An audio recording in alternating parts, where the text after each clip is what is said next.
Like, none of you has ever been to this place before.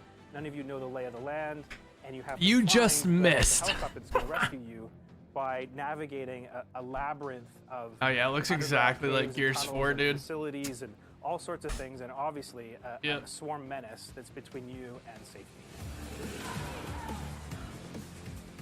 To make matters worse, there's a giant cloud of gas that you've brought with you into the form of this bomb, and when it goes off, it's chasing you out. Told you, lol. And that means that you have to get out fast before the men get you, or the enemies do. Literally just Gears 4.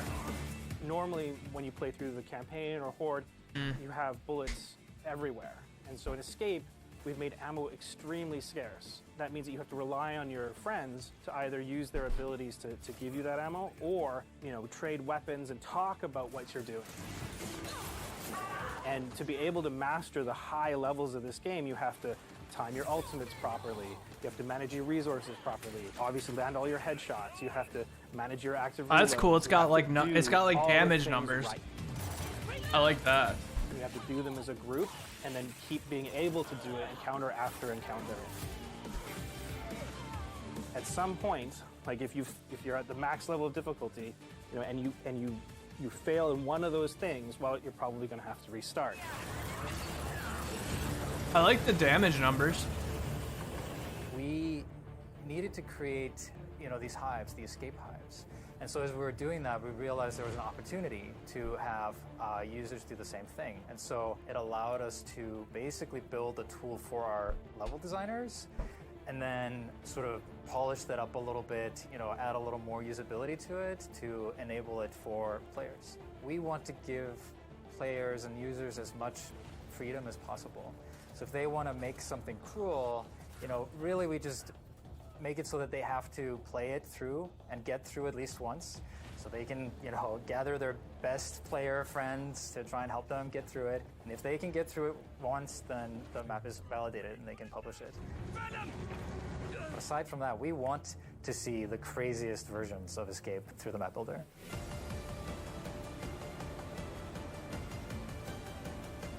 Escape is our first multiplayer Feels like Gears mode 4 with a that new we've mode. tried to It's Gears 5. merge with the narrative Gameplay. of the rest of the Gears world. We wanted to create a new squad for this. You know, one of the things we really wanted to have for Escape was its own identity. Our concern was that if you had pictures of people in a hive and you're showing them doing certain actions, that you wouldn't be able to tell whether that was the campaign or whether it was something completely different. And so we wanted to actually create a whole new squad that could go in and represent what Escape was. Wait, the sniper actually looks good. Rob told me when he brought me on is that they wanted to do this really awesome, exciting new game mode, but they wanted to ground it in an interesting story because they were bringing in 3 new characters, which is, you know, outside of normally in these game modes you have. The sniper looks good. Experience in campaign, and they wanted to make it distinct and have a different voice for it. We have Keegan, Lonnie, and Mac, and they all come from different backgrounds, and I came in to flesh out. I like the new look of the snipe. And some drive as to why they're doing what is essentially a crazy suicide mission. Traditionally, multiplayer modes don't have a lot of backstory, and we have a new comic book series that's starting, and so we need characters with backstory, so why don't we use those two? And so if people want to know more about Escape, they can actually just go read the comic book, and they'll get all that sort of backstory from that. These are characters that are in the present day in Gears 4, Gears 5, and they have a history going all the way back to the time of Gears 3 and the Locust War for some of them, so it fits really well in how we want to tell that story. The Coalition has offered so much content in this game that, you know, just isn't common anymore. There's so many ways you can play it, so many different options, and I just can't wait to get into it and then also see my writing come to life.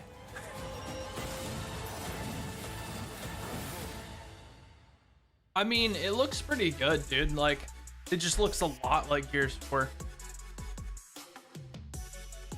Introducing the all-new Up It Nudes! Up It Nudes' new and improved recipe is chock full of lists, let's plays, unboxings, special guests, goofs, guffaws, and other content too stupid for regular weekdays. Like some sort of color-changing reptile stripper man. I'm doing it. Don't touch it. What's wrong with you? Get corn snack. Game sucks. Bring it back. Up at Noon, weekends on IGN and YouTube. Not only is IGN the world's biggest media brand for games and entertainment, but we also have a team of some of the world's biggest fans of your favorite franchises.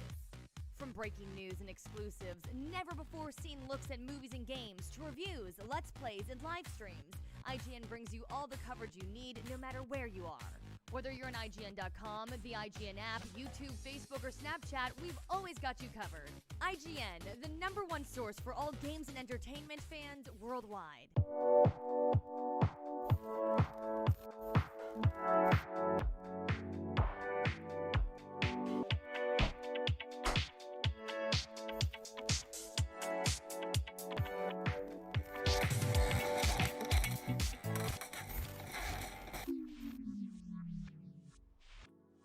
Well, Jonathan, looks like we finally broke the news bot. Turns out 1,000 uploads a day was one too many. What are we gonna do now? Report the news ourselves? Like a couple of jerks?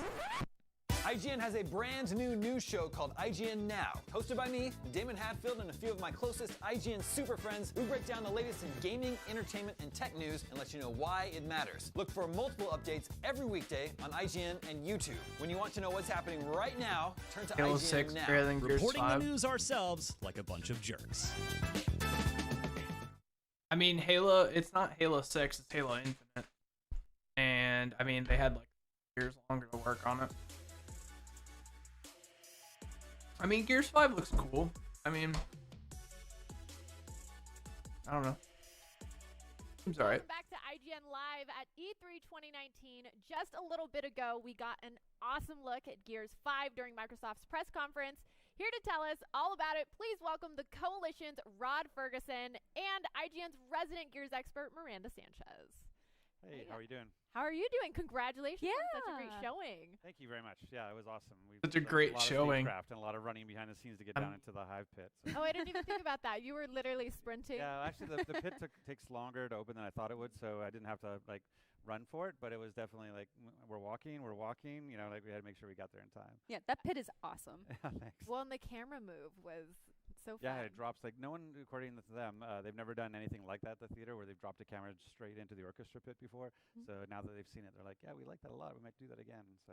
Well, there's a first for everything. And speaking of first, we got a look at Escape. Yes, you did. You came to Vancouver. Yes, we got to play a lot of Escape together. We did get a lot of Escape together. Learned some good teamwork, which is such a huge part of Escape, right? Yes. Yeah, I mean, you have 3 characters, and they all have different abilities, and they're different classes, essentially. And so finding the coordination between the team players, but also the coordination between the team abilities and the way that you play, because you have a sort of that Lonnie who's the attacker, and you have Mac who's the tank, and you have Keegan who's support. And so finding a way to use your ultimates and your strategies, because you're basically living off pistol and knife initially, and you have to kind of, everything you kill is potentially a new weapon, and you kind of have to plan your way through that. This mode looks like it would be fun. Like, honestly. Oh, I like the new bolt, new bolt hawk crosshair a lot, actually. Very exciting. Yeah, I mean, it's just the whole idea behind it is essentially you've been taken by a snatcher. They figured out a way to sort of. There's hit markers now on Gears. I like it, cut dude. yourself out of a pod. You plant this venom bomb.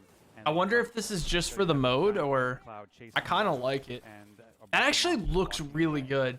And it basically takes the idea, like, you know, Gears has generally been, when you think about taking cover, it's kind of thought of as a. Ooh, the Nasher. And this sort of takes it this other way. It makes it much more aggressive because you're having to fight your way through them as opposed to waiting for them to come to you. And you know, it's a 3-player game, so it's a little bit easier to matchmake than. Did you guys notice that new? 3-player split screen, so you can play all 3 players on the same couch on the same TV, so it's a lot of fun. Is there AI, let's say, if you can't find another 2 players to play with, or you were saying there's matchmaking? Yeah, there's matchmaking, so you can host a game and matchmake with. You notice that new symbol that pops up? Teamwork's so critical. Trying to get a bot that's smart enough to be with you and do everything at the right time. Yeah. It would be hard, but I mean, part of it is like what we expect people to do. The things. The recoil looks insane on the SMG now, though. So as you move up the difficulty. Remember the recoil was kind of broken. But you're proving your mastery, and the last level of difficulty is called master. Oh. So basically, what I say is like you got to get good, then you got to get fast. Because once you get to master, then there's no time penalties, and so. What is that gun? That gun looks sick. So eventually, the faster and faster you go, the better and better you do in the leaderboard, and then at certain intervals, we'll give people rewards for where they are on the leaderboard. So you'll have this cosmetic. Yeah, it's definitely got the new age Gears movement. You see how you can sprint right out of your role. Elaborate on that particular hive. Right. Well, so the hives we're planning on putting out, hives on a regular basis.